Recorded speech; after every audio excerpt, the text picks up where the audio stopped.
We have a deeper look this morning at a young generation's push for change following the deadly school attack in Parkland, Florida. Students from more than 3,000 schools walked out of class this week to protest gun violence after last month's massacre. The survivors of the Stoneman Douglas attack are now the faces of a national movement. For Sunday's 60 Minutes, Sharyn Alfonsi spoke with some of those at the forefront, including 18-year-old Emma Gonzalez and her mom, Beth. What do you think about this idea of arming teachers? It's stupid. Why? First of all, Douglas ran out of paper for like 2 weeks in the school year, and now all of a sudden they have $400 million to pay for teachers to get trained to arm themselves? Really? Really? If you're a teacher and you have a gun, do you keep it in a lockbox or do you carry it on your person?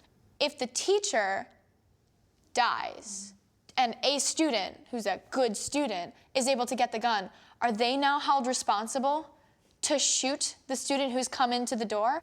I'm not happy with that. Where's the one with the good handwriting? Emma's mother, Beth, watched as her daughter became one of the most recognizable faces in one of the most polarizing debates in the country. I'm terrified. It's like she built herself a pair of wings out of balsa wood and duct tape and jumped off a building. And we're just like running along beneath her with a net, which she doesn't want or think that she needs. What is happening to her life? It's insane. Somebody said, please tell Emma we're behind her, which I appreciate, but we should have been in front of her. I should have been in front of her. We all adults, we should have dealt with this 20 years ago. It's a lot to ask these kids. Well, they're asking it of themselves, but some adults are like, you go, girl, you change the law, And I'm like, well, what are we doing? Well, Sharyn Alfonsi joins us now at the table. That Emma is such a firecracker who paints quite a picture, but I'm very touched by her mom. We've seen so much about the children. How are the parents dealing with what their children are going through and how they've responded? It's funny. They're kind of hands off with all of this, but of course you want to protect your kids.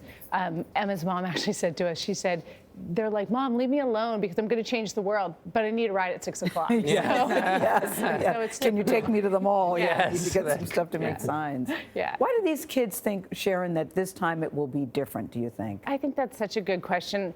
One of the parents of one of the victims said something I thought was really smart, and it's that this generation grew up with telephones in their hands, right? They're used to getting things instantly, instant answers. Yes. And so they're not going to wait. They're not going to wait 6 months. They're not going to wait a year.